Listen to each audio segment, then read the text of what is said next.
Olá, eu sou José Roberto Pellegrino, sou médico geriatra e aqui nós falamos de como envelhecer bem, como ter qualidade de vida.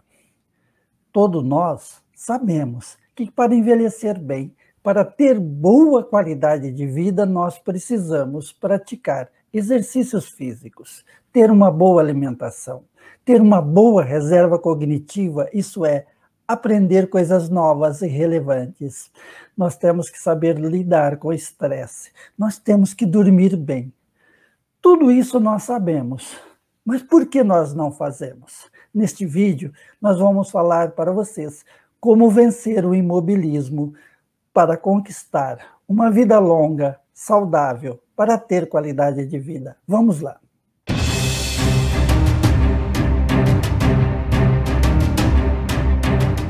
Todos nós ouvimos falar. O cérebro humano é o computador dos computadores, é a máquina mais perfeita, é a principal obra de Deus, porque o cérebro humano ele é capaz de criar, de transformar. O cérebro humano é capaz de produzir belas obras de artes. O cérebro humano é capaz de construir este avanço tecnológico e científico que nós experimentamos hoje.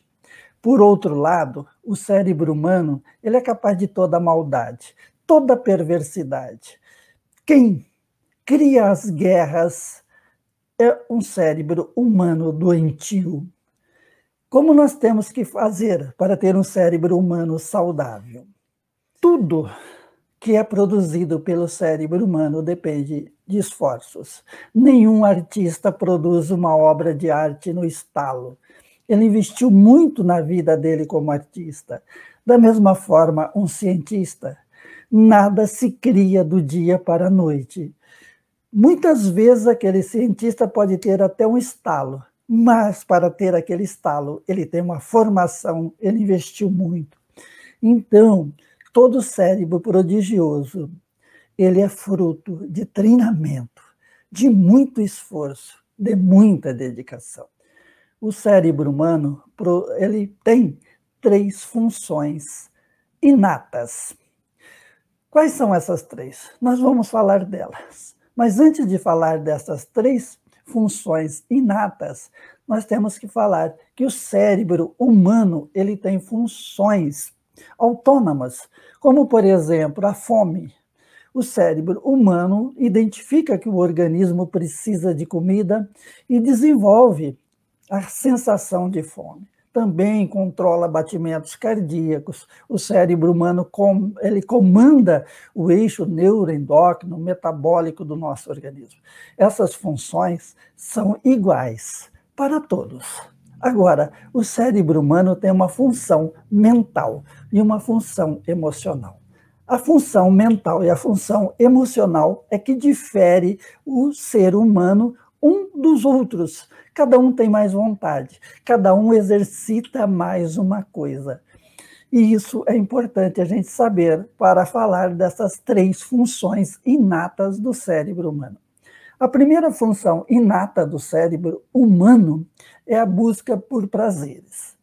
Nós buscamos prazer na comida, nós procuramos prazer no sexo, nós procuramos prazer no ócio, no lazer, num passeio, nós procuramos prazer no dinheiro, e isso são condições inatas do cérebro humano.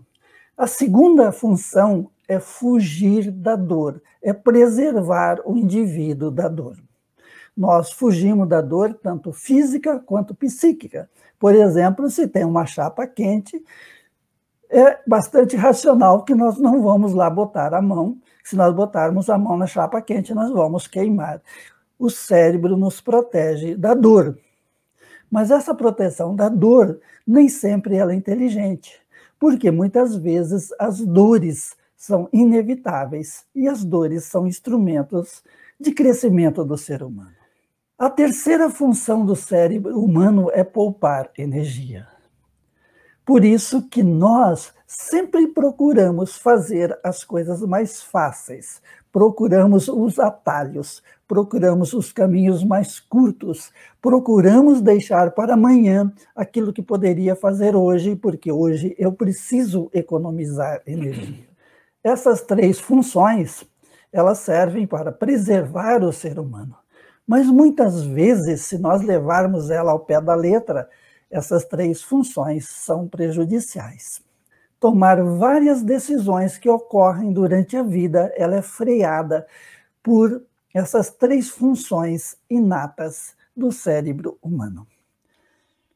Todos nós sabemos que para ter qualidade de vida, nós temos que, como já falei, praticar certos estilos, praticar certas práticas, como, por exemplo, exercícios físicos. Nós temos que ter alimentação saudável, nós temos que dormir bem, nós temos que aprender coisas novas e relevantes, botar esse cérebro para aprender.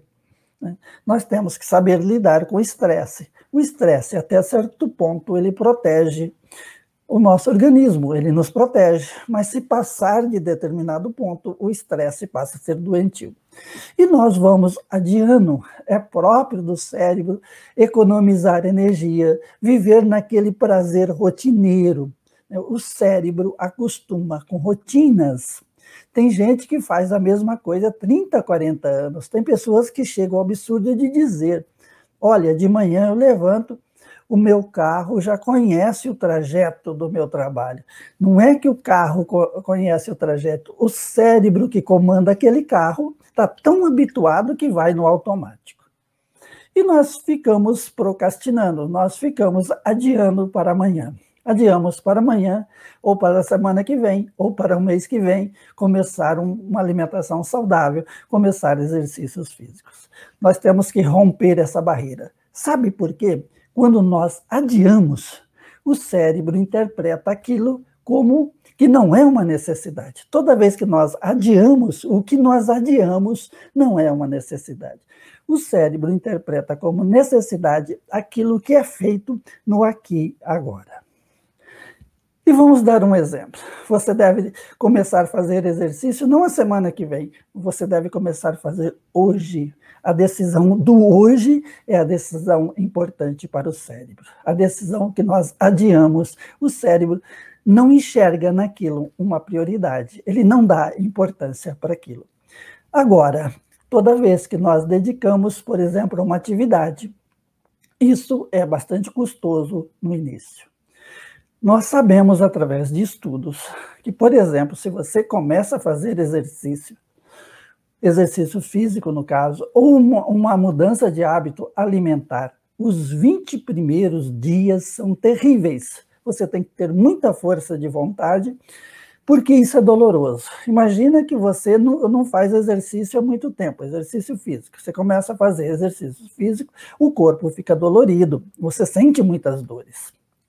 Você tem vontade de parar. Então, esses 20 primeiros dias são de bastante determinação. Se não tiver determinação, você não vence essa barreira. Depois você entra num outro período de 40 a 60 dias, que é o período de dúvidas. Você começa a pensar, será que vale a pena? Será que todo esse esforço, eu vou ter benefício com ele? Então, você tem que vencer essas 2 etapas. A primeira etapa, você tem que ter muita determinação para não falhar. A segunda etapa, você tem que vencer a determinação da dúvida. Um outro exemplo que eu dou quando a pessoa tem uma mudança de hábito alimentar. Por exemplo, a pessoa acostumou, desde quando nasceu, tomar café com açúcar. Depois o diabetes dele começa a aparecer, ele começa a engordar, começa a criar barriga, e ele fala, vou cortar o açúcar. Aí ele começa a tomar café sem açúcar. É horroroso, é ruim. Os primeiros 20 dias são terríveis. Depois, os outros 40, 60 dias, ele fica duvidando, né? Será que vale a pena? Será que eu vou voltar a tomar o café com açúcar? Quando você vence essas 2 barreiras, aqueles primeiros 20 dias que você precisa ter muita determinação porque é doloroso, os 40, 60 dias seguintes, que é um período de dúvidas, o seu organismo acostuma. O seu cérebro interpreta aquilo como uma rotina. E com o tempo você vai ter prazer em fazer aquilo que você tinha dúvidas, que você sempre jogou para frente, que você nunca começou. Nós temos que vencer esta barreira. Isso depende, primeiro, de iniciativa. Você tem que tomar iniciativa. Iniciativa não pode ser tomada a semana que vem, o mês que vem. Tem que ser tomado hoje. Depois você precisa ter muita determinação. Quando você tem determinação, você vence essas barreiras, isso cai na sua rotina. E muitas vezes uma rotina prazerosa. Eu espero ter colaborado com vocês com este vídeo. O nosso canal é uma grande comunidade que aqui nós falamos de qualidade de vida, de como envelhecer bem, como dar anos à vida, não só como dar anos à vida e vida aos anos. Isso é, viver mais e viver bem. Se você gostou do vídeo, por favor, deixe um joinha, isso é importante para nós.